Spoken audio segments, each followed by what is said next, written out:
Okay. Hello and welcome everyone who is joining us. We're glad you're here. We have wonderful pictures of our tellers and musician for you to enjoy as we wait for the show to start. So we hope you just enjoy that and jot down their contact information for the future, but we're glad that you're here. And when the show starts, we will ask everyone to mute themselves and stay muted during the entire show. And then unmute afterwards so we can all let them know we appreciate it. And I want to thank all of you for braving this new technology. And I want to thank the tellers because I find inspiration and encouragement in all of your stories. Storytellers hold cargoes reaped from their life's harvest. When they tell them, they tell me how they survived it all. Sometimes they help me question my assumptions. For all this, I thank them and I thank all of you. The theme today is nothing to fear but one musician and 6 tellers. We're doing our best to handle this new tech, and during the show, we're asking everyone to stay muted until the show is over. Then unmute yourselves and be as raucous as you want to express your appreciation. And if you want to stay for the talk back afterwards, come on ahead and stay unmuted. I'm going to introduce each of the performers with a quote that they have chosen. Our first performer is a musician. The quote she chose is from Lucy Maud Montgomery. I don't know what lies around the bend, but I'm going to believe that the best does. Here is Donna Lynn Caskey. Thank you, Anne, and thanks everybody for being here today, gathering, and thanks to the Malibu United Methodist for hosting. And yeah, I picked quite an optimistic quotation for my introduction, and I would love to say I feel that optimistic all the time, but I don't. You know, there's more than plenty cause for concern. However, I find that if I try to muster some optimism and hope for the future, that it affects how I behave in this moment and makes me a more effective human, for lack of a better word. And I know Anne wanted me to touch briefly, in addition to being a banjo slinger, song teller, singer-songwriter, I also work as a field social worker going into people's homes, seniors and people with disabilities. And I have been doing that right along through stay at home. But now I have a groovy new costume with like an N95 mask and a face shield and gloves, and trying to keep distance and be heard through all those extra barriers. But, you know, still trying to help people stay safe and reach out to people who are very isolated. And, you know, isolation or social physical distance can help stop a spread of a virus. But also, unfortunately, you know, not everybody's been sheltering in place in the best scenarios, or sheltering in place has not been bringing out the best in some dynamics out there. But that said, you know, I choose hope. I choose optimism. Life is resilient. The life force is resilient. Nature is resilient. We are all resilient. And the song that I wrote recently, you know, during this time we're all experiencing, I've been writing a lot of songs, actually. I've been writing at least a song a week through all this. But the one that felt right to share with you today speaks to that resilience and optimism. So here it goes. This is called Song of Creation, because yes, we have storytellers here. We're in for a real treat. I'm looking forward to hearing all the stories. But I'm a believer that we're all, by being human, we're creators. We're all creative. So, Song of Creation.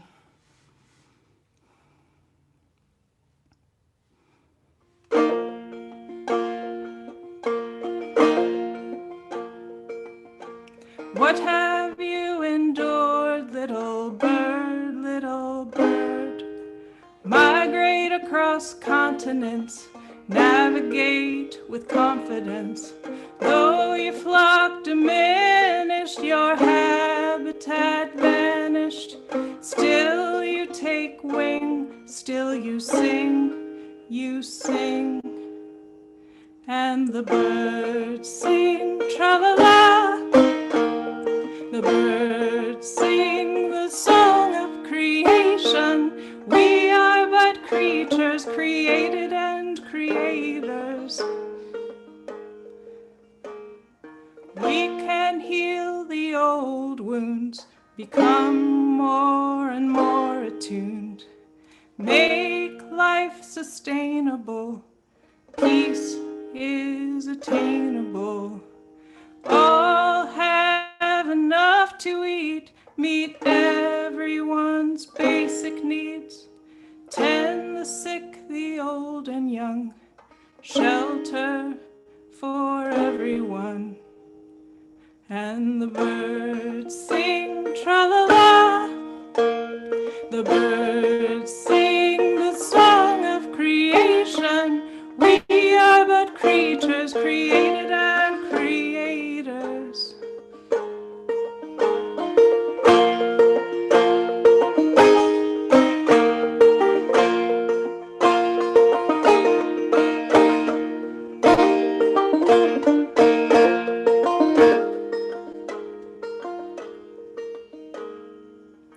In that state of grace where we all feel safe, we may know and grow the gifts of our souls. Love and light magnify, abundance will multiply. To bless one another, thank the Creator. And the birds sing tra-la-la, the birds sing the song of creation. We are but creatures created and creators. The birds sing tra-la-la, the birds sing the song of creation. We are but creatures created and creators.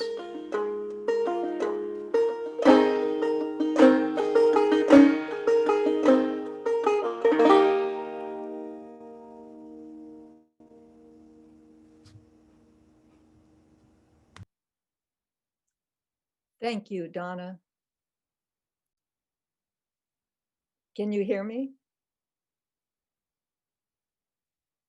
You know, Donna, it does seem to come back to, we have to choose what to believe when we get up every day.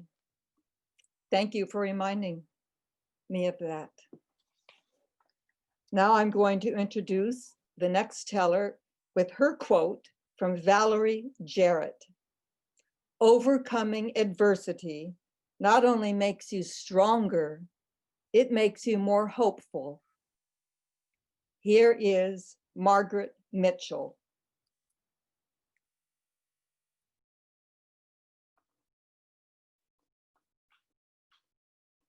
Oh, she needs to is she on mute, Ann? Margaret, unmute. One moment, Margaret. If you could click your screen and hit on unmute, that would be great.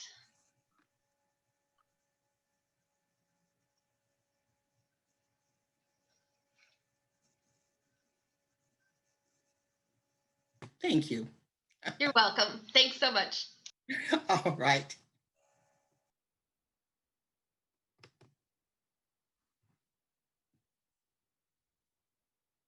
That Saturday morning in 1960, I got up early and dressed like I was going to church.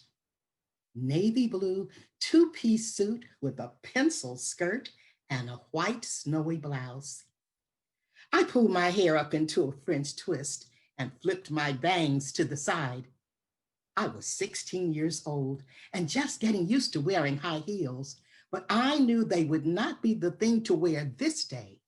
Today, I was going to go walking with a purpose. I pulled on my pantyhose and slid my feet into a pair of black flats. Mama drove me to the church. When we arrived, about 20 young people were already there in the parking lot, along with a few other adults. Mama waved me off with the words, "Everything is going to be just fine. All you have to do is follow instructions and remember to walk with purpose and pride. Head up and shoulders back." Mama was always talking to me about the way I carried myself.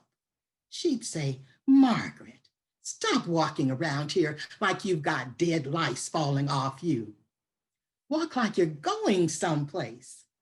Walk like you've got a purpose." I was excited about today's outing. The church pastor had organized the young people to stage a protest in front of a local Woolworth store.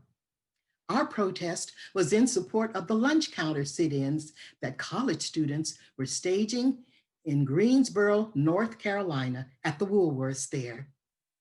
There and throughout the South, Black people were not allowed to sit at a lunch counter to order their food or to eat their food. Now, they could spend as much money as they wanted to in the store, but they weren't allowed to sit down at the counter to eat a hamburger or drink a Coke. Now, I had seen subtle and not so subtle signs of prejudice and racism throughout the time that I had lived in Southern California. The new tract homes where we lived in Compton had been built explicitly for Black people, Latinos, and Asian people. The realtors who sold us the houses didn't even bother to hide that fact. They said, "These are really nice houses, and you know the housing covenants keep you people from buying in surrounding towns and neighborhoods." Even the new high school that I attended, Centennial High, had been built to stop Black students and other students of color from attending Compton High School, where all the white students went. At the church, I piled into a car with several other youth, and off we went, careening down to the downtown Woolworths. We all knew each other well and saw each other several times a week at youth choir rehearsal, youth Bible study, and Sunday worship services. But today was a totally new thing for us. Excitement and tension filled our voices. A few of our usual crew were missing this morning. Their parents had kept them at home, fearing possible trouble. But my parents had encouraged me. "Of course you can go. We'd be disappointed if you didn't want to join the protest." You see, my mother grew up in Muskogee, Oklahoma. She graduated from Langston University at the age of 20 with a degree in education. But when the only job that she could find after graduating was working in white folks' houses, she purchased a one-way ticket to Riverside, California, and moved in with her grandmother. My father had grown up in Texas, and most of his family still lived there. During summers, when we drove to Houston to visit our relatives, I knew that one of the reasons that Mama packed so much delicious food for us to eat along the way was to save money. But the other reason was that my parents refused to patronize any restaurant where they had to go to the back door in order to order food. Then there were the times when we stopped at a gas station. My father was a very proud man. I dreaded seeing the tension on his face whenever we stopped for gas. Before ordering the gas, he would first ask the attendant, "Sir, can my wife and children use the restroom?" If the answer was no, he'd get back in that car and we'd drive off in search of another gas station where he could both buy gas and we could use the restroom. My siblings and I quickly learned how to either hold it or relieve ourselves by the side of the road. Woolworth's was just opening when we students arrived. One of the adults handed me a picket sign that said, "Support the Greensboro sit-ins, boycott Woolworths." Then the pastor gave us our instructions. Remain peaceful at all times. Walk in a single line. Don't interact with the customers or passers-by. My spirits were high when our little group assembled and began marching slowly in front of the store. Some of the passers-by would look at us curiously and then move on. But from time to time, a Black person would catch my eye and give me a little nod or a smile of approval. Oh, that made me feel so proud. I felt like I was really part of the civil rights movement. Just a small part, to be sure, but still a part. I hoped that I was making my parents proud, and just thinking about it made me hold my head up just a little higher and hold my shoulders back. But an hour or so later, my spirit started to flag. My feet hurt from walking on that hard, hot, concrete sidewalk. The sun had begun to rise in this air, and my jacket felt uncomfortably warm. I started wondering, how long is this marching going to continue? Just about then, something made me look toward a strange white man who was moving in my direction. There was nothing distinctive about him. He wore dark-colored slacks and a white shirt that was open at the collar. He stood a little under 6 feet, and he had dark hair and brown eyes. But the look in his eyes was one that I knew so well that it immediately made my stomach knot into a knot of pain. I had seen that look so many times before when I walked from our home on the Black people's side of Compton through the white people's side of Compton and on into the lily white town of Linwood to my destination. It was a little hobby shop. That's where I purchased the materials to make artificial flowers, corsages, and flower arrangements. As I walked to and from the hobby shop, white men, women, and children would often come out of their houses to stare at me, as though I were some kind of an alien being from another planet, or a disgusting roach skittering across their kitchen floor. I felt like I was walking through a gauntlet of hostile, staring eyes. Yet, I continued to make that trek to the hobby shop and back twice a month. And I never told my parents about those staring eyes. Why? Because I didn't want to worry them.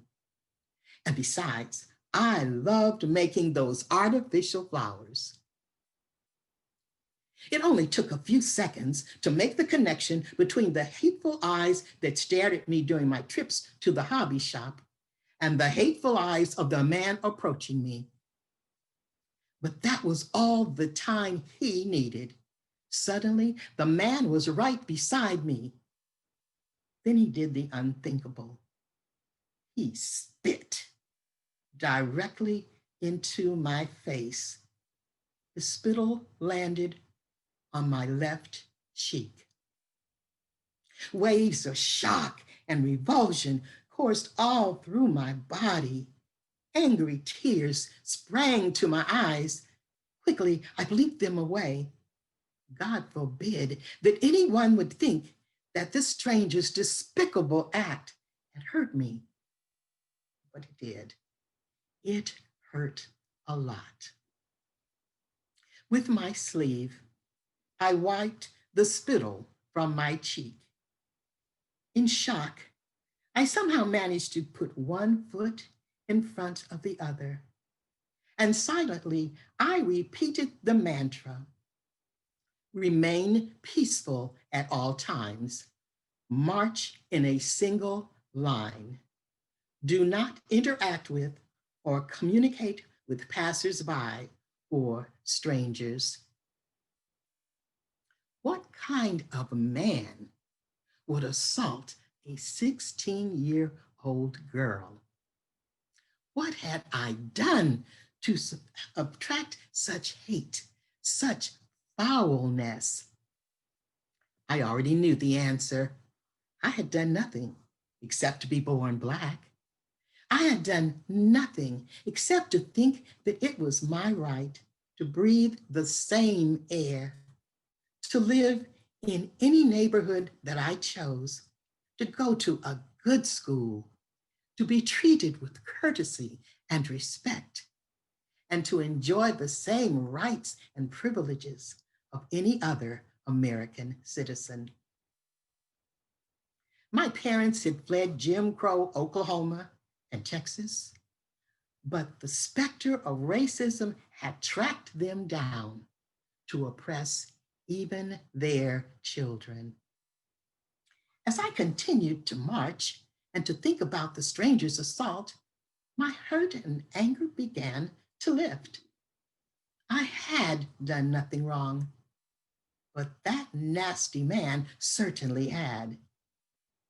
The more I walked and thought, the more I understood why Mama had always insisted that I walk with pride, head up and shoulders back.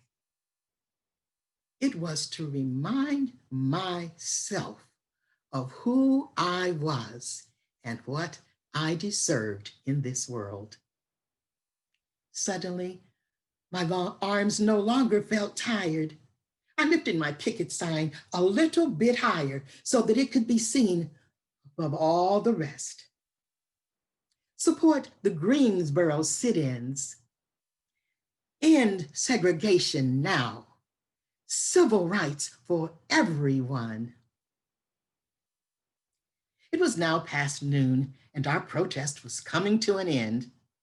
I already knew that when I got home, the first words out of Mama's mouth would be, "So tell me, Margaret, how did it go today?"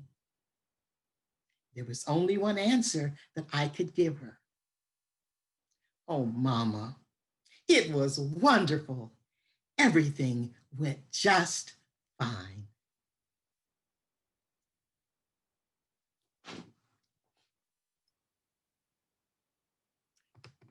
Thank you, Margaret, for sharing a little bit of overcoming from your life. Thank you so much. Roller coaster. And Or for you go sharing, outside, you exit and then enter again. and for sharing the hope, Margaret, for sharing that too. Our next teller has a quote from Donald Fagan of Steely Dan. "We've got provisions and lots of beer. The key word is survival on the new frontier." Here is Stan Sellers. Thank you, Ann. When I was a kid, girls scared me. Well, not they themselves. It's not like they jumped out and went boo. Talking to girls scared me, and not all of them, just the ones I really liked. When I get near them, just before I spoke, my brain would go dead, my mouth would go dry, my heart would sink to the bottom of my stomach, and I couldn't think of anything to say. Well, I could, but I was too afraid to say it. What I wanted to say was, "I like you. Can you hold my hand? let's stay together. I was 5. And it didn't just happen with girls, it also happened with boys. Not that I wanted to run up and hold their hand and tell them I liked them and I wanted to stay together, but I couldn't think of something to say and I was too afraid to say anything. I'd hear people say I was shy, which to me sounded like it was something that needed to be treated. With what and how invasive it might be, I didn't know. However, I did know it had something to do with being quiet, but shy sounded like quiet with a problem. I also heard tongue-tied, cat got your tongue, as some of the other diagnoses, which scared me at 5. For one, how do you tie a tongue? And the other, how does a cat steal it? I had the words. They were just stuck inside my head. I could see them, but I didn't have the courage or the confidence to say them. I thought I'd be laughed at by the girls, challenged by the boys. I thought I couldn't put together a meaningful sentence, say words that anyone else wanted to hear. I thought my words were all wrong. So as a kid, I was quiet. Sometimes I was given the words to say. When I was 8, my dad owned a Sunoco gas station in Northeast Washington, D.C. He taught me how to wait on customers. He said to go up to the driver's side window and say, "Can I fill it up, sir?" Or "Fill it up, ma'am." After the gas starts pumping, ask the customer, "Can I check your oil?" Then after the gas finishes pumping, collect the money and then always end it with, "Thank you. Have a nice day." At the gas station, those were all the words I needed. Well, and occasionally, "Yes, Dad." Sometimes he'd take me to the corporate meeting once a year. Steak dinner, baked potatoes, lots of suits, lots of speeches. He taught me that when meeting people and they say to me, "Nice to meet you," I should say to them, "The pleasure's all mine," which sounded like it was too many words for me. I thought it would have been enough just to say, "Nice to meet you too," but my dad wanted me to be formal. However, I noticed when I said to people, "Nice to meet you," they never said to me, "The pleasure is all mine," which I pointed out to my dad. He just took away my words and said, "You just stand there and be quiet then." But he never gave me the words to say when talking to girls. Those I had to find on my own. What texting is to kids today is what talking on the phone was back in my day. I was 11 years old when a girl gave me her phone number and said, "Call me." Not a temptress, "Call me," but a braces with wire rimmed glasses, "Call me." I panicked. I didn't know what I was going to say. All the symptoms I had when I was 5 years old came back. I wondered, what was I going to say after she said hello? "The pleasure's all mine" definitely didn't seem to fit. Back then, I was a huge fan of The Tonight Show starring Johnny Carson. At the top of the show, he'd come out, he'd do a monologue, jokes, political references, observations, some funny, some not. Then he'd move over to the desk and he would interview people. When he hit a wall with a guest, he didn't know what to say or wasn't going well, he'd look down at his notes. I thought, well, let me try that. So I started writing out the conversation or just notes for a conversation that I wanted to have with a girl. I wrote out everything from what I'd say when she picked up the phone or if she didn't pick up the phone. So I'd write, "Hello? May I speak to Karen? Karen, this is Stan. What are you doing?" But when I called Karen, she answered the questions before I could ask them. I said, "Hello?" She said, "Hey, Stan, this is Karen. I was just sitting here thinking about you." I said, "May I speak to Karen?" So I had to hang up and write out another conversation. But it worked. When I was 13, I wanted to tell a girl, "I love you." If it was Valentine's Day, I would have found one of those candy hearts with the words on it, put it on her desk, and ran away. But it was April, so I needed my own words. That's when I remembered that love songs say "I love you," but I wasn't going to sing. I was also a huge fan of poetry. I was into poets. I figured, why not write a poem? But to keep it contemporary, I figured I'd write a poem and throw in some lyrics from a love song. So I wrote, "Today I saw somebody who reminded me of you. She looked just like you. I thought it was you. Because you are everything, and everything reminds me of you." I was 13, she was 11. I blew her mind. And that's when I learned, and that's how I learned to write poetry. Not just to say I love you, but all the things I was afraid to say in person. And I found out that I had a voice, that I could speak, that my words mattered, that I could say whatever I wanted to say as long as I wrote it down. I started to write more and more. By the time I was 17, I'd written 2 books of poems. My friends admired my poems. By the time I was 18, I'd written 3 plays. People came to see my plays, and at the end of the evening, the audience applauded the actors who spoke my words. Then I became a stand-up comedian. People laughed at my words. Then somebody asked me, "Do you tell stories?" I said, "I don't, but I'll give it a try." And I wrote a story. And then people asked me to write more stories. And that's how I got here. So 50 something years later, I'm no longer afraid of women. But girls, women, they're not women. I mean, they are women, but it's just one woman. It's just one lady. And she knows that I love her.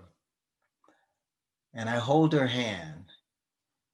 And when I hold her hand, I use my words to tell her, let's stay together.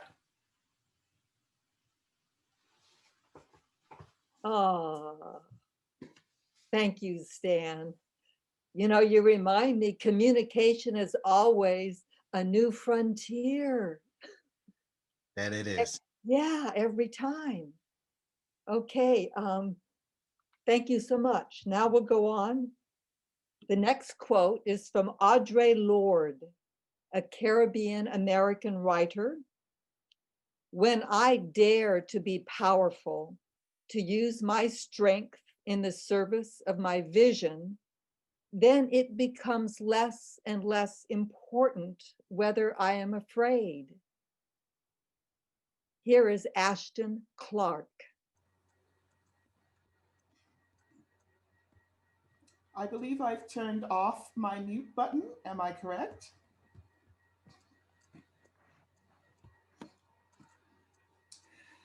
I was so afraid of failing at another marriage, I'd grab onto anything. So when the church lady told me I needed a second umbrella, I said, "Give it here." That was me at age 41.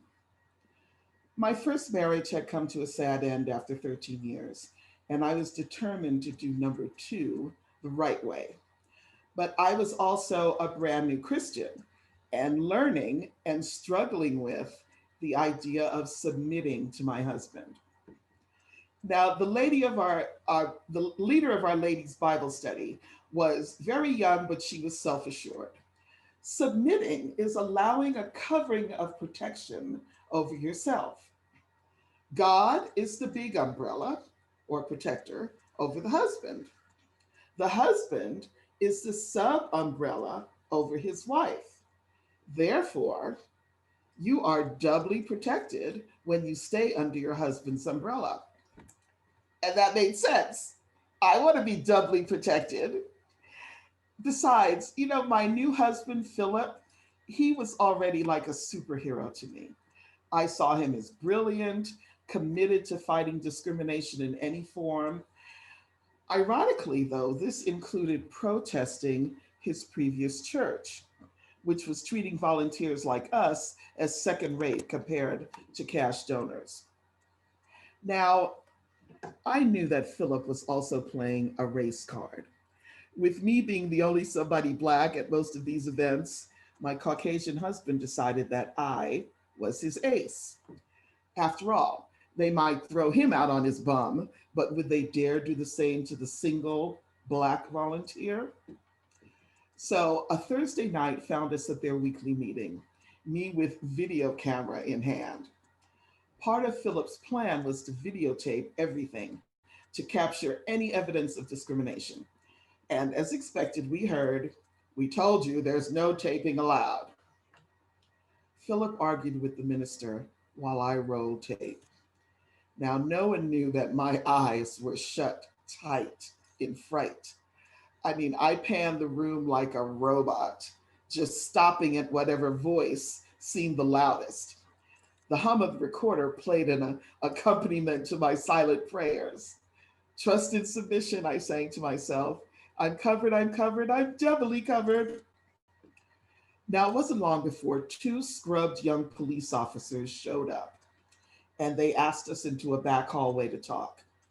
By then, my arm was so weak it was drooping, and footage of the officers' black shoes was the only thing I was capturing. But after 20 minutes of calm conversation, Philip agreed to pack up and exit. He was totally satisfied that his point, but no arrests, had been made. I was elated. I couldn't wait to get to the next ladies' Bible study and give my testimony. Now, if any of the church ladies gave me the side eye, I didn't notice. If anyone thought I was nuts for trespassing and risking jail, they didn't say it. For me, being what I thought was a biblical wife was freedom from direct responsibility. It was like a blind trust, which was feeding my only fears that I was less than, that my husband was better than me. I mean, I was smart, but he was a scholar, only 2 points shy of Mensa. And more important, he was passionately committed to his life's work. And I had only ever played second fiddle, supporting actor to someone else's vision. So I continued to see Philip as my protective umbrella.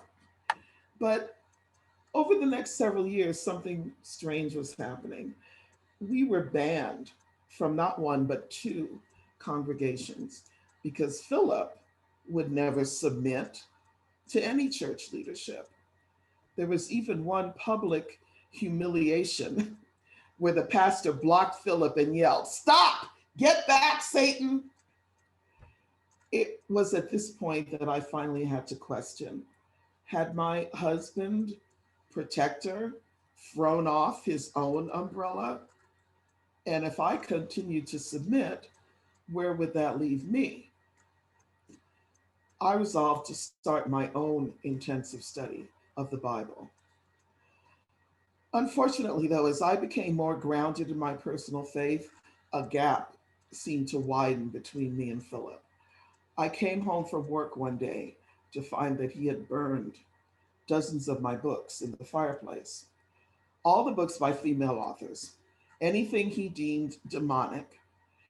I left that evening for a hotel. I did call Philip to let him know that I was safe and I'd be back in the morning, but I just needed some solitude and some peace.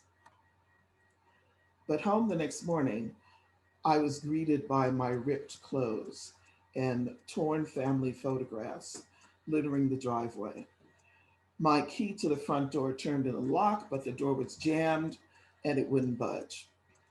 So I trotted back to the rear entrance, just in time to see Philip hurl his weight against the wooden gate, but I was already halfway in and I pushed through. As I escaped to the house, Philip's yell followed me, "I'm calling the police!" And this time it wasn't long before two sheriff's deputies arrived. And after 5 minutes of what I thought was calm conversation, I was arrested and charged with misdemeanor domestic violence. So after 8 hours of processing, there I was in a line with 13 other women, all colors, all ages, carrying my plastic tray with a plastic spoon, bowl, and a single package of instant oatmeal, a cellophane wrapped toothbrush and a travel sized Colgate, and a rough rolled up towel under my arm. I was waiting to be assigned to a jail cell. Now, the young woman in front of me with whom I had prayed earlier had tears just streaking her already worn makeup. Her charge was felonious domestic violence, which she had a bail 10 times what mine was. But I had surprised myself earlier when I felt capable enough and fearless enough to talk with her and pray with her and offer her whatever help I could. But then standing in line, I couldn't comfort her because there was no more talking aloud and we had to keep our hands to ourselves. It was in my desperation to be a perfect biblical wife that I had made an idol of my husband. And I couldn't see the flaw in the umbrella theory. It relied on a view of husband's authority over wife that encouraged idolatry and discouraged growth. But that's not what the Lord calls us to do. We are called to study for ourselves. We are to test all things and hold on to what's genuine. A guard appeared and barked my name. "Clark, you're being released. Follow me." Philip and I ended in divorce after 12 years, but I grew to be strong as I put my trust in the big umbrella. Thank you.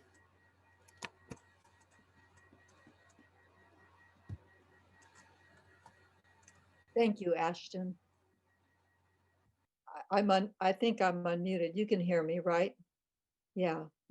Thank you, Ashton. I think it's interesting that you chose that quote to dare to be powerful in the service of your vision.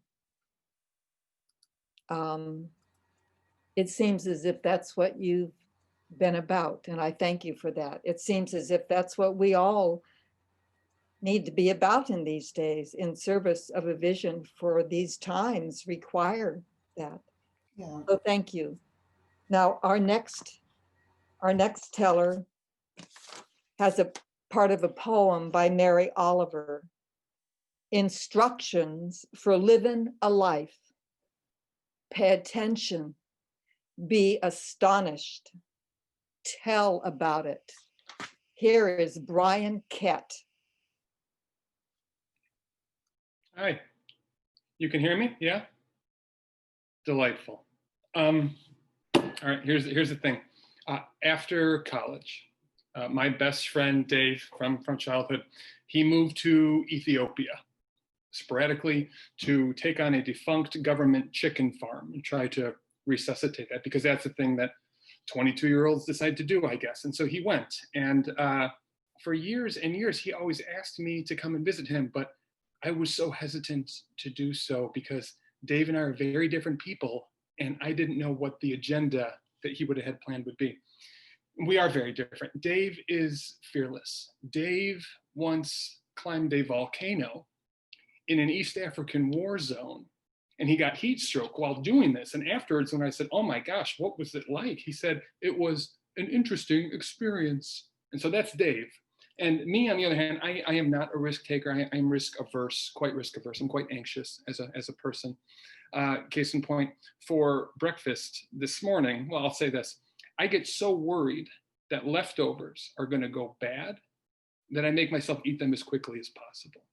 So for breakfast today, I had salmon and broccoli, okay, because that's what I had last night.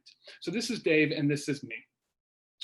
And when Dave asked me to come visit him for the umpteenth time in 2016, I kept thinking of one of my favorite quotes. It's not the one Ann just read, it's a different quote from Anais Nin, in which she writes, "Life shrinks or expands in proportion to one's courage." And I love that. And when he asked me, I thought, maybe this is it. Maybe this is one of those courageous moments on my part. And so I said yes. I bought the plane ticket. I flew the 19 hours, the 9,000 miles to Addis Ababa, Ethiopia. And I got out and I met Dave, and he said, as your welcome present, we're going to go see something neat.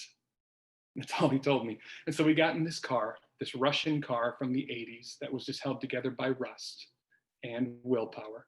And we took off just rattling into the desert, just losing engine parts along the way. And eventually we arrived at the base of this mountain.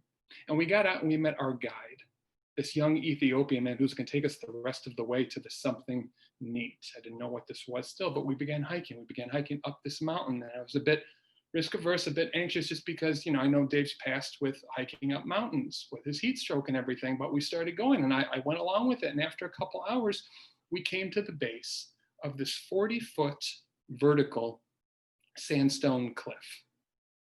And our guide took off his shoes out of respect. And he said that we had to do the same. And I was, had so much trepidation. I turned to Dave and I said, Dave, now what? And Dave replied by taking off his shoes too. And I watched as Dave and our guide began to scale this 40-foot vertical rock facing these old worn footholds and crumbly handholds, no safety equipment. And I thought, no, there's no way that whatever we're going to go see is neat enough. Nothing is neat enough to necessitate this sort of risk. What's neat is solid ground.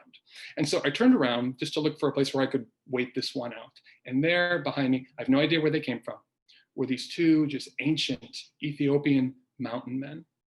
And they were wearing ragged suit coats and ragged trousers. And they gave me these big smiles where it looked like they had way too many teeth all at once, kind of like sharks. And they kept just nodding and beckoning towards the wall. And I didn't want to upset them. I was kind of overcome. And the next thing I knew, my New Balance cross trainers were off. And I was standing there, but I didn't know how to climb this wall. I didn't know what to do. But then these men began instructing me in broken English with where to put my feet and hands. It was right foot here, left hand there. And like a vertical game of Twister, I listened to them. And before I knew it, I was actually climbing. I was very proud of myself. And I was about halfway up this wall when I turned and I looked out behind me. And we were already at such a high elevation that from this vantage point, even higher than that, I could see all the way to the horizon. These plains and these farms just stretched on to infinity. The wind howled past me. And when I turned to continue climbing, there, cut out in an alcove right at eye level, was a pile of human skulls, just casually stacked up, very nonchalant, like a Thanksgiving centerpiece. And Dave yells down, a fun fact, those are the bones of villagers from like 1,000 years ago. And I thought, that's not fun. Because the gravity of my situation really hit me. If I fell, that could legitimately be it, okay? I was high off the ground. We were way off the map. There was no hospital nearby. I could be seriously injured or worse. Maybe these bones were from villagers who fell like 1,000 years ago when their best friend was taking them to see something neat. And so suddenly I just became overwhelmed with fear and trepidation, and I couldn't move. I was frozen. I was stuck there on that rock face. And minute after minute ticked by, and my muscles were just aching and burning, and I started trembling until I felt something crawl across my ankle. And I looked down to find that one of these mountain men, having sensed my hesitation, climbed up after me in his suit coat and trousers, and with this leathery hand of his, he grabbed my ankle and he moved my foot to a spot higher up on the wall. And then the other mountain man climbed up beside me and he grabbed my wrist and he moved my hand to a spot higher up on the wall. And these two gentlemen worked in tandem to reposition me just over and over again, like this gigantic, anxious marionette puppet, until I reached the top. I did it with help, but I did it. And I pulled myself up over the edge and I looked around and I saw nothing. Just Dave grinning like an idiot. And I was livid with him. I was ready to kill him. And I said again, now what? And Dave pointed to a little metal door in the rock that I never would have noticed. This was the something neat. And so I composed myself. We had come this far and we opened the door and we went inside.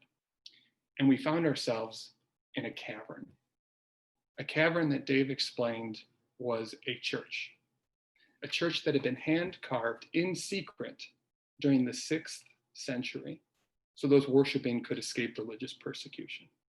It was one of the most remote places on earth, and it's still in use today. On the walls and on the ceiling were these fresco depictions of holy people and places.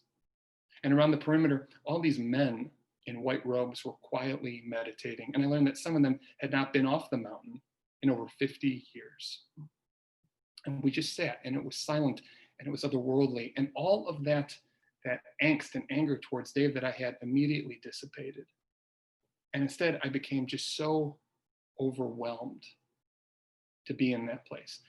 And not in any sort of religious sense, but just in the sense of being able to bear witness to that cradle of our collective humanity. And I sat there in that silence, and all I could really think about was that Anais Nin quote. You know, life shrinks or expands in proportion to one's courage. And it's true. It's absolutely true. I never would have had that experience had I not taken that courageous act. And some risks were absolutely worth it. And Dave just looked over at me and he said, "Pretty neat, huh?" And I was so moved that all I could do was just nod. And then thinking about whatever else Ethiopia might have to offer on my trip there, on my visit, I again asked him, now what? So thank you.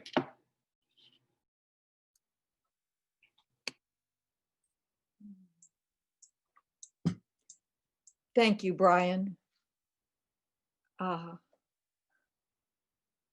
There are times when those little grievances we have just get blown away.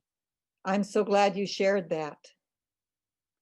Thank you for reminding me of the power of being astounded like that. Okay, I have a quote to introduce our next teller. It is from Alma Bazel Androzo, a Black pianist, composer, and lyricist. The quote is, "If I can help somebody, then my living will not be in vain." Here is Dr. Ruby Simpkins. Thank you, Ann. My story is about my first visit to a public library. I was about 8 years old. Growing up in a small town in Louisiana's Bayou country during the 50s and 60s was very challenging. My family was poor. My dad left school in 4th grade to work and help support his family of 9. My mother also left school in 4th grade to work in the fields. Mother did receive her GED when I was in 4th grade. She took me with her to night classes, which were held at the town's elementary school for Negro children. I sat in the back of the classroom and did my homework while I waited. Now, she took me with her so she wouldn't have to drive home alone. There were very few street lights in my town, and Negroes were not safe after dark, especially if they were walking or driving near a white family's house. Mother always said, "If there's trouble now, you run and get your daddy." When the Klan drove through our neighborhood, Daddy would say, "Get down on the floor, everybody." And he would run and get his guns. He had 3 or 4 guns that were behind the door in the back room. And our back room was actually a bedroom that was shared by my parents, 2 of my older sisters, and me. Now, the guns were not locked. They were simply placed behind the door, but everybody knew those were Daddy's guns, and you did not touch Daddy's guns. Oh, by the way, I must mention this. My mother just made her 100th birthday on October 20th, last Tuesday. My nephew Dwayne said last year, he said, you know, we should celebrate grandmama's 99th birthday because she might not live to be 100. And we did, and I'm glad that we did, because we would not be able to have the grand event that we had last year. We had family members from near and far, and we can't do that this year thanks to the coronavirus and our poor response to the pandemic. Now, my mother was 20 years old when she and my dad married. She worked 3 jobs to help support the family, my family of 9. She supplemented the $1 an hour my dad made working as an oil field person in Texas and Louisiana. Now, my mother's first job actually started around 5 o'clock in the morning. She cooked breakfast and sometimes dinner before she left for work in the morning. She walked to the old paper mill and box factory across the railroad tracks. She worked on an assembly line. She was packing boxes and loading them onto railroad cars. Now, her second job of the day was at the local school. She cooked lunch as well as breakfast for kids who were on welfare and other federal programs. And then it was on to her third job. She worked as a cleaning lady at Our Lady of the Lake Hospital in Baton Rouge, which is about 20 miles from my hometown. Now, Mother had to drive through the woods when she finished her shift at the hospital. And she sometimes took me with her so she wouldn't have to drive home alone at night. The local clan had their meetings in the woods between our town and Baton Rouge. And the Grand Lizard actually, the Grand Wizard actually lived in the area. Many Negroes had mysteriously disappeared while traveling on the old Rosedale Road. Mother said, you hide if the Klan attacks and then run to the nearest Negro family for help. Now, as children, we learned which houses were safe houses. Mother or daddy, and sometimes both of them, would drive us around the area and point out the safe houses. I remember on one of these drives, Mother ran off the road and hit a tree stump. The truck really wasn't damaged, but Mother made each of us promise not to tell Daddy. So, of course, you know what happened. We couldn't wait for Daddy to get home. Daddy, Daddy, Mother ran into a tree. We all yelled at the same time. Now, I was about 8 years old the first time I went with Mother to work at the hospital. The hospital was next to a public library, and she left me in the courtyard, which was outside the hospital. The library and the hospital shared this courtyard. Now, I was to sit and read until she finished her shift. I had no toys to play with, no books to read. We made most of our toys and were not allowed to take them away from the house. And when I was a child, the only books we had in the house were textbooks, and that was when school was in session. And we could only use them at school or at home. And often many of the pages were missing from our school books because we got secondhand books from the white school. They got the new books. Now, someone said that the whites intentionally tore the pages out of the books to slow the learning process for us Negroes. And of course, we had a Bible and we had a farmer's almanac that Daddy used religiously to produce a lot of food for the extended family. And he did this for over 50 years. But we couldn't afford other books or magazines. Now, I'm 8 years old. I'm sitting in the courtyard outside the hospital and library waiting for my mother to finish her shift. I had never been inside a library, ever. The library in my town was for whites only. No Negroes were allowed inside. I sat and I watched as people went in and out of the library. And it was a beautiful building with lots of glass and concrete at the entrance, mixed with woods of various textures. There was a variety of flowering plants all around the courtyard. And the front entrance to the library, there stood sweet magnolia trees, which always seemed to be in bloom. I love the smell of magnolia blossoms. It was all so inviting. But I wasn't sure if it was okay for me to go inside. As I sat there, I didn't see one person who looked like me enter or leave the building. Now, there was one elderly Black man caring for the plants outside the library. I wanted to ask him if it was okay for me to go inside, but I was afraid to do so because, as children, we were taught, well, you don't talk to strangers. And if you're a little girl, you especially don't talk to strange men. So I decided to wait until he worked his way over to the area where I was sitting. And when he did, he said, hello. And I said, hello, mister, can Negroes go into the library? And he said, sure, it's okay, baby. Go on in and get you a book to read. And you're going to make something of yourself one day. Go ahead, child. Go on in. Now, I couldn't go to school to learn to read or write. I had to work in the fields when I was little. So this job is all I can do. All I could ever do with no education. You just go on in, child. It's okay. Go on in and make something of yourself. Well, so I swallowed my fear and I stepped inside.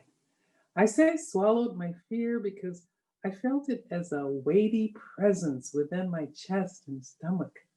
I held it inside, or maybe it held me. Yeah, it held me together, giving me the audacity, the courage needed to attempt such a bold move. And the library was beautiful inside, with rich, luxurious woods of many different grains and colors. And it was tall. It was the tallest building I'd ever been in. Of course, I hadn't been in buildings more than 2 floors. There was only one building in our town with 2 floors, and that was the pharmacy. Mr. Harmon, the pharmacist, lived upstairs with his wife. So I was in awe of this beautiful building, and the library seemed to get taller and taller as I walked through. I remember thinking, it probably touches the sky. And there were so many books and magazines everywhere I looked. It was amazing. I walked around for a while until I found myself standing in front of the elevator. Now, I had never ridden in an elevator alone before. I'd probably ridden with my mother once, maybe twice in my life. And there were 3 floors, and I decided to look on all the floors. So I went up to the 3rd floor and looked around and was on my way down to the 2nd floor. And I said, mother might come over to check on me. Maybe I should go back outside to the courtyard. So I got into the elevator and pressed G for ground floor. And when the elevator doors opened, I was greeted by extremely loud noises and rows of pipes with steam escaping and horrible knocking sounds. And I quickly closed the doors and tried to figure out how to get out of the elevator. In my mind, G was for ground, which is where I thought I wanted to go.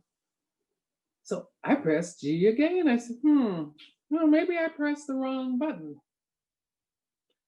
But I was greeted by the same banging and hissing sounds when the doors opened. They seemed even louder the 2nd time. My heart was pounding, racing. I was so afraid. I panicked and pressed the big red emergency button. Finally, the elevator moved, and when the doors opened, there were several white people standing around, pointing and laughing, pointing and laughing at me. I'll never forget their laughter. I ran from the elevator with tears streaming down my face. I found my way to the courtyard and waited until my mother came to pick me up. I didn't tell her about this incident. Even at this early age, I had learned that Negro kids did not talk about some of the encounters with whites. We were afraid we would never see the adults again if they took any actions to respond. Several of my friends' parents had disappeared under similar circumstances. Now, the next time my mother took me with her to her cleaning job at the hospital, she left me in the courtyard of the hospital and library, and she said it was okay for me to go inside the library. She said, just mind your manners. So with no fear, I went inside and toured the second and then the first floor. I now knew that G was for ground. Ground means basement. And I should always press 1 for the exit. My fear of elevators disappeared after riding alone that first time. And I sat at one of the tables and read several books and magazines. I was surprised that none of the pages were missing. And I was no longer afraid of libraries once I realized that it was safe for Negroes to go inside. And who knows, maybe, just maybe, reading those books helped me make something of myself. Thank you. I'd say it sure did. It sure did, Ruby. I just wonder how many more times you overcame fear. Thank you for that story, Ruby. You. Our next teller, our last teller, chose a quote from Neil Gaiman, an author. Monsters are scared. That's why they're monsters. Here's Zach Gruber. Thank you, Ann. Can everybody hear me? Okay, good. I'm live from my house up here in Maine. If you've never been to Maine, come visit someday. It's beautiful. Okay, so I was raised in a very traditional Catholic American home. My family tree, going all the way back, has many priests, nuns, religious people. In fact, 202 Christmases ago, my ancestor Franz Gruber wrote the quintessential anthem of Christ's birth. It goes like this: Silent night, holy night. So that's my ancestor wrote Silent Night. Of course, it was Stille Nacht in German. And so my family is very Christian, okay? It doesn't get more Christian than that.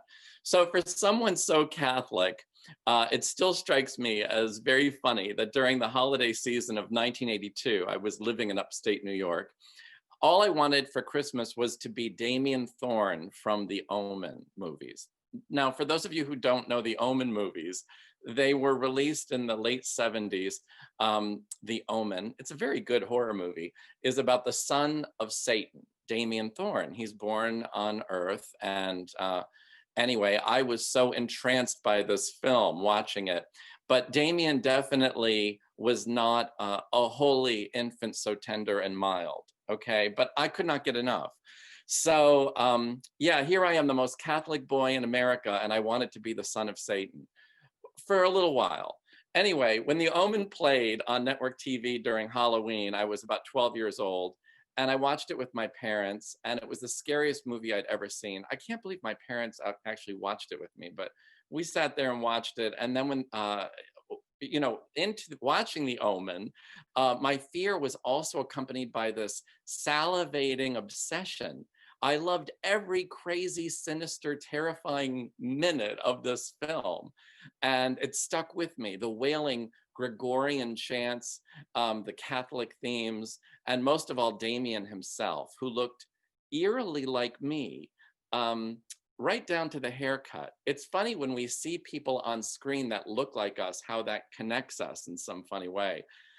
He looked especially like me in the sequel called Damien Omen 2, which they aired the next night on TV.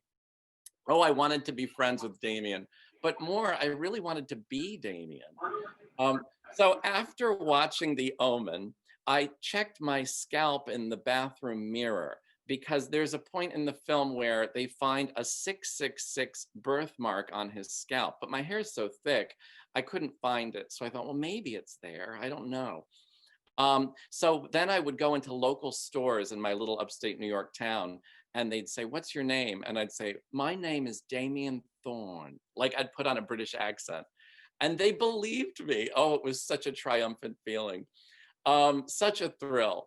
And then there was, on the school bus going to school every morning, there was a seat that I would sit next to this boy who was mentally challenged. And I would tell him that I'm Damien Thorne. And I showed him a picture from the newspaper that I cut out of the TV movie. And it kind of looked like me. And I said, look, I was in a movie on TV this week, and I played Damien Thorne, you know, and he believed me. And I felt so triumphant about that too. I know, you know, 12 years old. Anyway, my 7th grade class was given an assignment to write a paper about something that we wanted for Christmas. And everyone wrote about, like, I want a puppy, I want a pony. And my paper was how I wanted to see The Omen 1 and 2 again, because I wanted to find out more about clues to my true identity. And I received an A. Can you believe this? So you would think the teacher would have sent me to the school psychologist, but no, I got an A anyway. As a result of my Omen obsession, and I was probably the only 12-year-old boy in the United States who was a wild Gregory Peck fan as a result. Gregory Peck in The Omen plays the adopted father of Damien. Not the real father of Damien, who of course is Satan. It's much like in the Christian religions, you know, where Joseph is the earthly father to Jesus, but Jesus' real father is God. So anyway, I've really connected in so many levels, and I've always been very artsy and craftsy. So that Christmas, I decided to take it upon myself to do a clay nativity set. But instead of doing Jesus, I did the face to be kind of like Damien Thorne. And he was sitting there like in his little, you know, cradle with the straw around it. And I made the mother and father, Joseph and Mary, like Gregory Peck and Lee Remick, who played the mother of Damien. She was, of course, the earthly mother of Damien. The real mother of Damien was a jackal who I guess had sex with Satan and had a baby that looked like me. I don't know how that happened, but you know, I actually put a little jackal in the nativity set too, and a couple little Rottweilers who were the demon dogs. And it was kind of like the sheep and the donkeys, you know. And then the angel, I made Mrs. Baylock, who's the demonic nanny. It's so funny because when my mother looked at this clay nativity set, all she said was, "You're so creative." And, you know, it's amazing the likeness in Joseph's face of Gregory Peck. And I thought, ooh, I did it.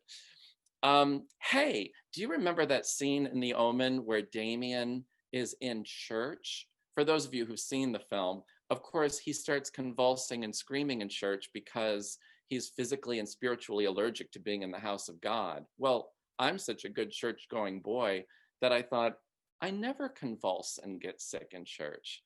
And to me, that was sort of at odds with my wanting to be Damien. So it's funny how you can kind of make yourself sick if you try. So I was sitting there and it was the Apostles' Creed, you know, we believe in one God, the Father, the Almighty, maker of heaven and earth, of all that is seen and unseen. And I'm sitting there starting to feel queasy. And I looked at my mother and I said, something in this church is making me ill. And I thought, this is it, it's happening. So my mother said, okay, go outside and get some fresh air.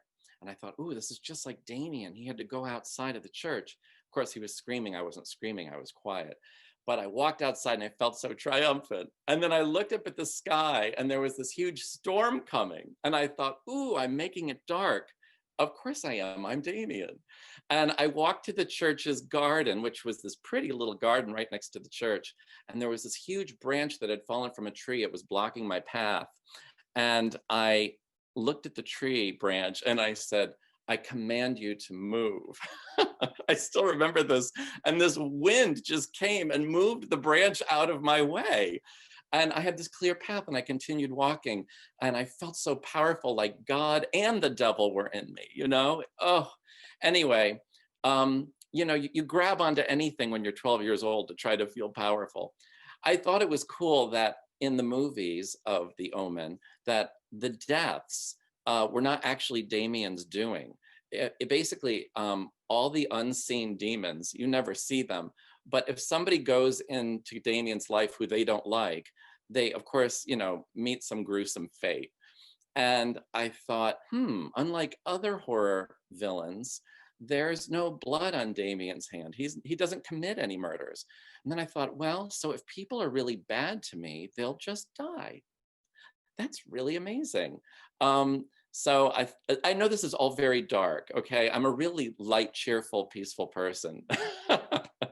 But as a good Catholic boy, I was feeling such guilt about all this that I went to confession pretty much the next day and confided in the priest of my, you know, identifying with Damien Thorn, the son of Satan.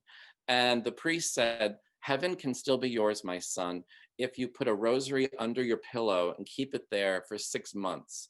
You must not remove it. It must be a blessed rosary. And so he blessed a rosary for me. And then I kept it under my pillow for 6 months because frankly, at the end of the day, I really wanted heaven more than hell, you know.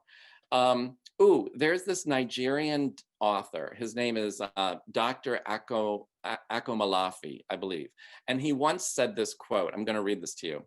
We are prolific and we are more in life's early stages than we think we are, more than the modern world has pressed us into thinking we are.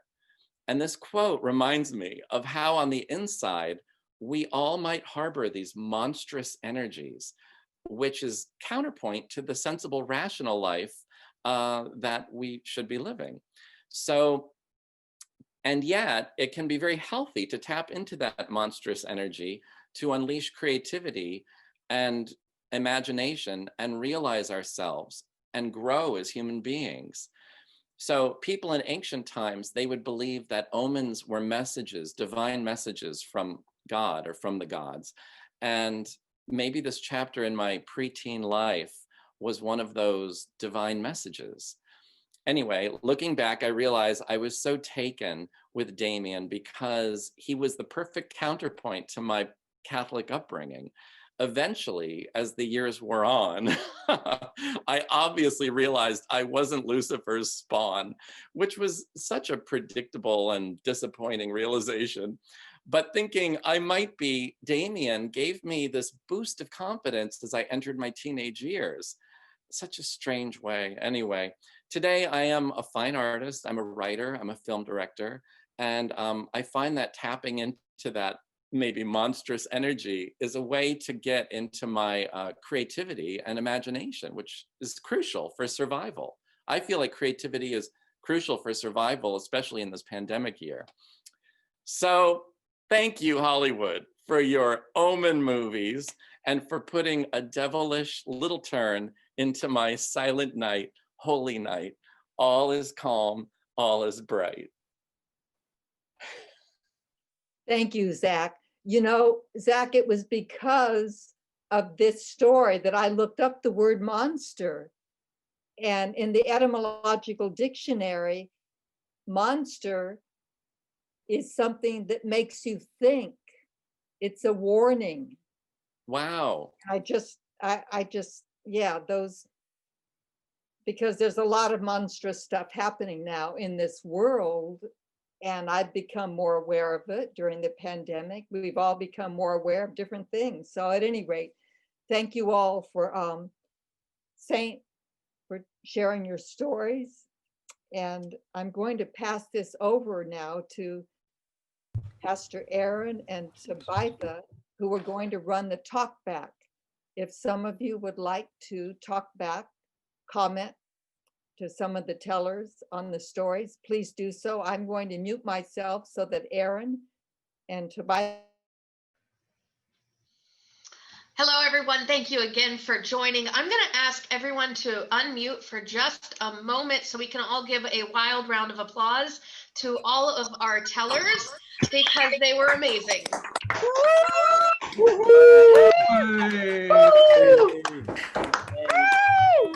Bravo, bravo. Wonderful. Well done. Really well done. Loved it. Thank you so much. And now I'm going to mute you all again with a lot of love. And we're going to enter into a time in which if anyone would like to share thoughts or questions to any of our tellers, we will invite you to unmute yourself and just lift that up. We understand if you do need to leave us at this point. Thank you so much for joining us. But we want to also create just a little bit of space for any questions that you might have. So if you have any questions or comments, please just unmute and speak up.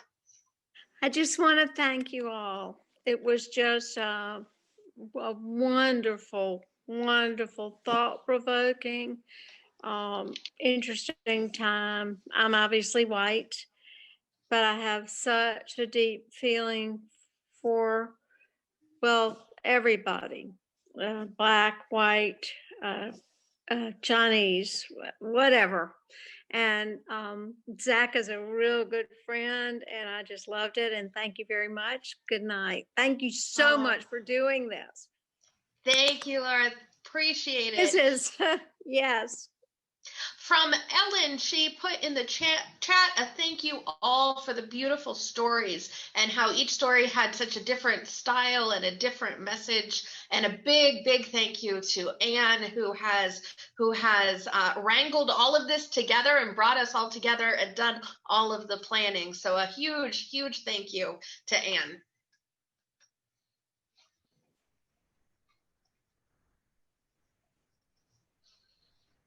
Any other questions or to any of our tellers or comments? We have a couple chats going on. If you open up the chat box, you can see some of them. But there was a thank you to all the tellers again, all of the stories being so touching. And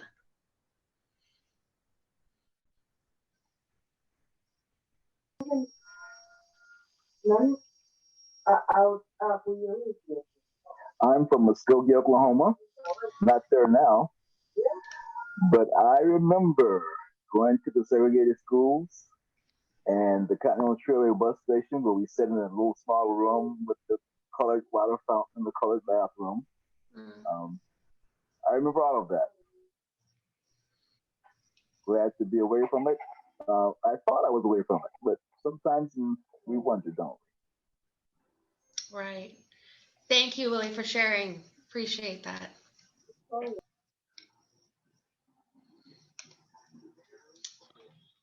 We have made some progress in some ways, and there is still such a long way to go and a lot of work to be done.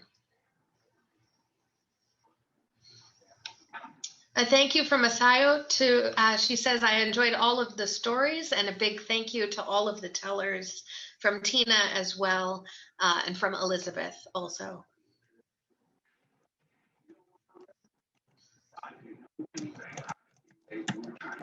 I have a question for Stan. What was the first word you said to your wife? Do you remember the first thing you said to your wife, Stan? I do not. It was, I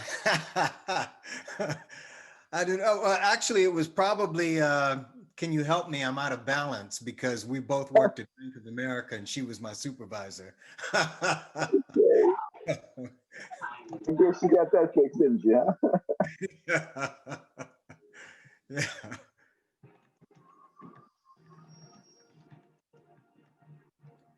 You know, all those stories touch really different parts of me. It's going to be fun to go back, listen to this again, and be touched in such different ways. I mean, I'm reminded now of Stan being afraid of, being afraid to talk, you know, being afraid you wouldn't be heard. Yeah, I've certainly felt that way. Yeah, it was frightening as a kid. You just kind of stood there and just watched. Didn't know how to get it out or what to say. So I'm getting better at it. Yeah, it's frightening when you're in your 40s too. Yeah. Yep. Dr. Ruby, thank you for sending me the invite. I didn't know all of that about your background. This is interesting and fun. I was deeply moved by all of the stories and just wanted to thank all of the tellers for your sharing. I was invited to this by my sister, Margaret Mitchell, who was the first teller. But can somebody tell me a little? I don't know anything about the tellers group. I'm out here watching from Philadelphia. Can you just tell me about the storytellers group and how does it evolve? How do you get engaged in this?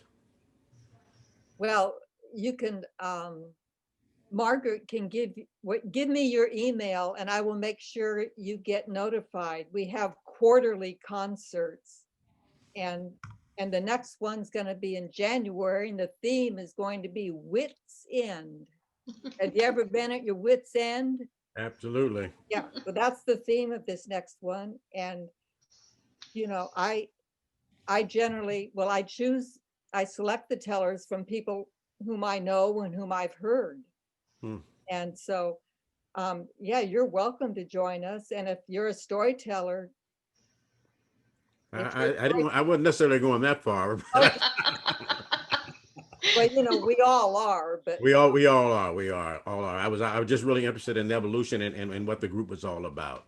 But yeah, thank you. You can't be Margaret's brother without being a storyteller. Our whole family, one way or another, is part of that. But I was just enjoying it, and so it's so powerful to hear from everybody. So thank you very much. I'll send you my email address, Ann. oh, good, thank you. It was in 1995 that I started it because I know that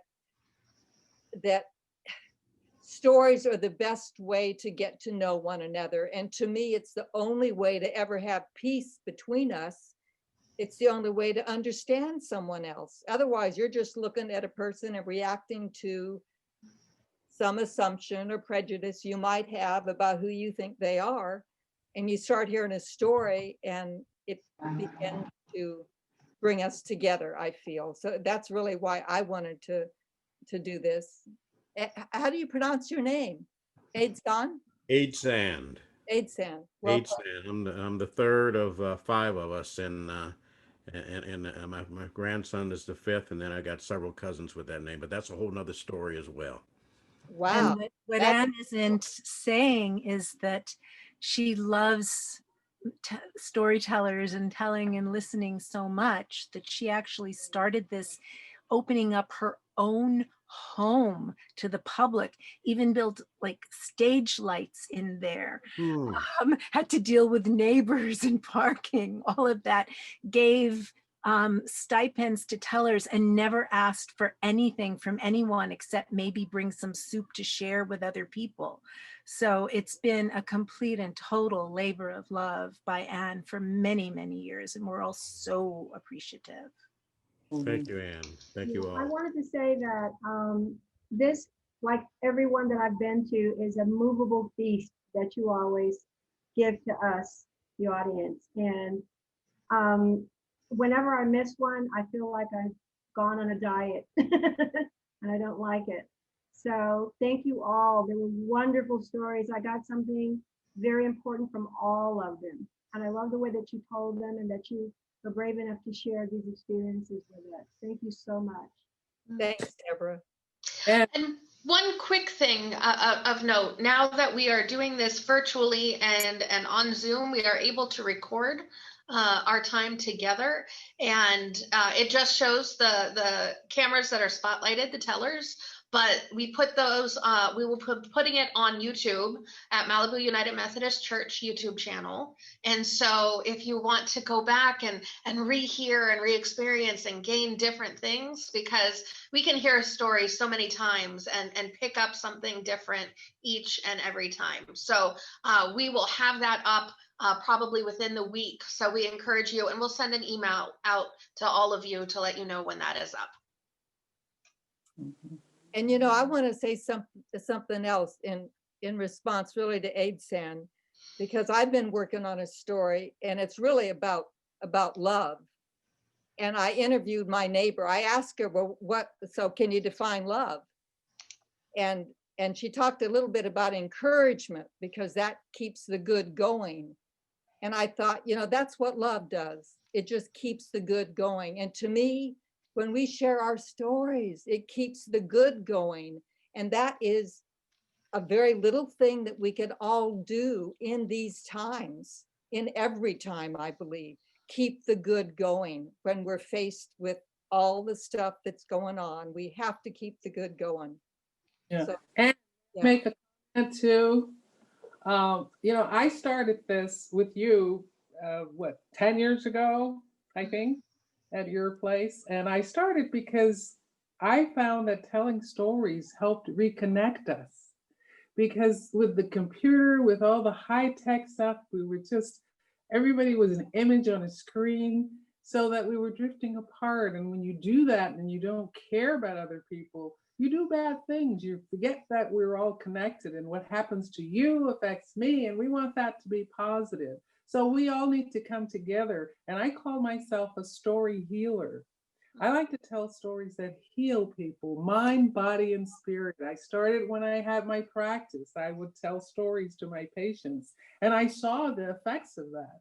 So that's why I started. I was very shy, as you know, and I started to tell those stories, and I saw the effects, and people just, their eyes would light up, and the energy level would be lifted. Yeah. So, and I want to comment, I see my niece. Hi, Rhonda. And I see my ex-husband. Hi. It's great to see you. Well, it's good to see Elena, Beth, and Aidsan, and meet new people, and know that we're all really, for these moments, to me, I feel that some love has been happening, because to me, when you're in a space like this, we can blossom. And imagine that, everyone being able to blossom. Yes. Yeah. So anyway, I thank you all for being willing to share stories that do that. Okay. Anybody else? I'd like to share just something.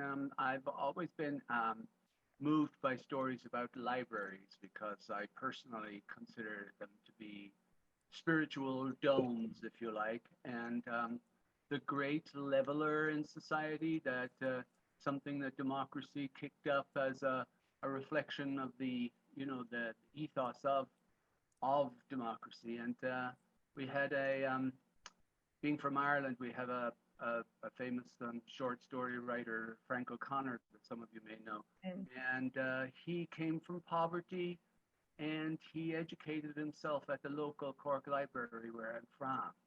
And I love him, and I love his writing.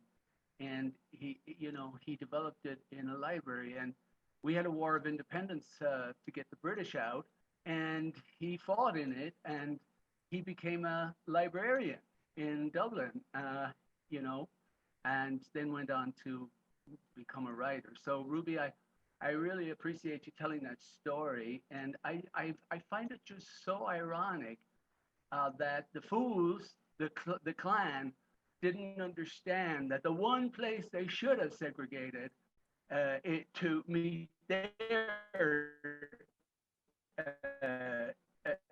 aims would have been the library. And that's all I want to say. Thank you. Oh, thank you. And I believe, Ruby, there was also a question for you in the chat of asking if you were allowed to use the library because you were a child, or were adults welcome as well? The city, in my town, we were not allowed to use the library as Blacks. It was for whites only. But once we went to Baton Rouge, the capital city, the library opened to everyone. Okay. So that's why I was allowed, but I didn't know, because I didn't see anybody going in and out that looked like me. So yeah, that's why. And I want to show a picture of my mother. Oh, 100. beautiful. Can we ask what year it was when the banning of the library? Let's see. I was born 50, 58, 59, 58. Yeah. Yeah. Now, Tuffy, you're from Louisiana, Fort, right? Yeah. But she grew up in Chicago, and her mother worked in the library maybe in the 30s, and it was it was interracial in Chicago. Even the employees. Well, not much was interracial in the bayou towns in Louisiana. As I said, the KKK had the Grand Dragon, who was head of everything, was there. And I was supposed to segregate the schools when I was in 12th grade, but I was going as a single person representing the Negroes in the area. But fortunately, I left school at 16. I didn't graduate high school. So they decided to send the person who looked white to integrate the schools. And I think she's having problems to this day as a result. Yeah. So we're a little behind in Louisiana. Wow. Yeah, a little behind. But I have. What an interesting slip to call him the Grand Lizard when you said It was. Monster. Yeah, there were monsters in a lot of these stories. Yeah. It's October. Well, we're so grateful for all of you to share your stories with us and share your comments with us and to the tellers and with everyone. Anne, would you like to close us out? If there is nothing else, we're so grateful for you spending this time together today, and we will certainly be in touch. Well, I wanted to ask Brian. Brian, did that stay with you? The lack of fear you had, did that stay with you and change your relationship to fear and risk? Absolutely, I think so. It's one of those things where not that it diminishes over time, but experiences feel so different from one another when you're outside of that same context in which you had that very moving experience. But I would say absolutely. I've embraced that living here, just approaching new things, not having that, try not to have that angst, but it's a lovely thing to reflect back upon for grounding. Absolutely. And the astonishment is what was so really moving too. Oh, the sure. Astonishment that you experienced there. I mean, how often does that happen? Yeah, that one kind of makes you perk up.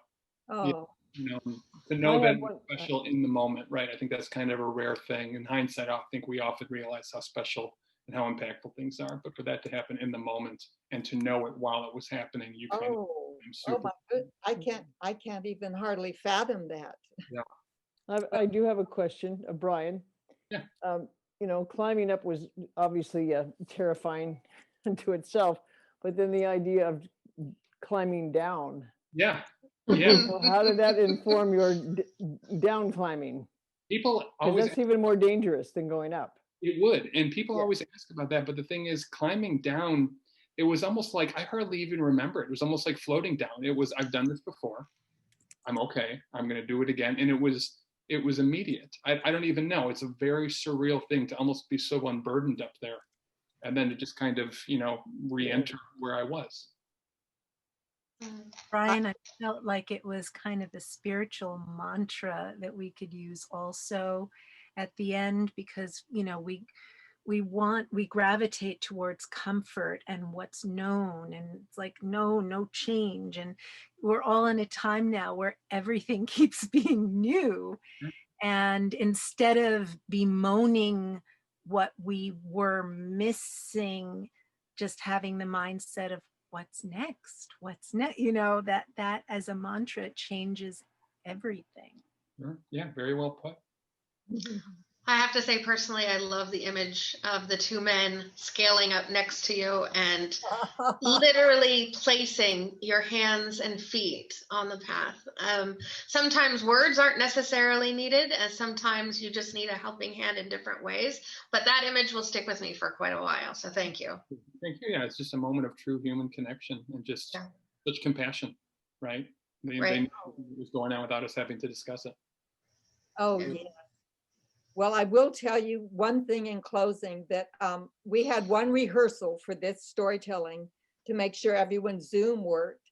And Zach was late for the rehearsal. And of course, you know, you always bring an excuse with you. And I never heard this one before. He said a moose was in his driveway. Yeah, it kept me from getting into the house. Okay. And it happens up here, you know, because the moose are very huge animals and they're so silent and they don't move very much.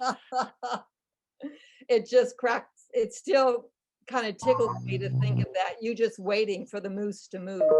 Yeah, you don't have that problem in Malibu as much. That was a monster, not a moose. So thanks, everybody. We'll send out other notices in January when we're going to have our next one, and it'll be Wits End. So just Micah has his Micah yes, his hand raised. Right. Yeah, go ahead.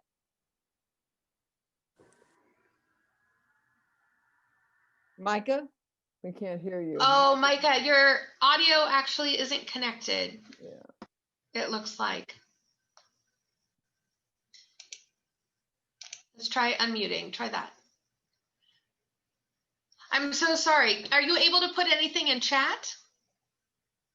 Or unmute?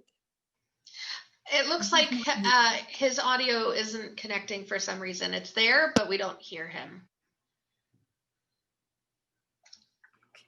Okay. All right. Sorry about that, Micah. Well, these stories will live with me, and I will probably listen to them again. So thank you for allowing us to record them and to put it up on the YouTube channel, I guess it is. So it was good to meet you all, and I'll see you in January, I hope. Bye-bye, everybody. Bye-bye. Thank you, Ann. Take care. Thank you, everybody. Thank you all. Thank all the tellers. It was wonderful. Thank you, Pastor Erin. Thank you so much.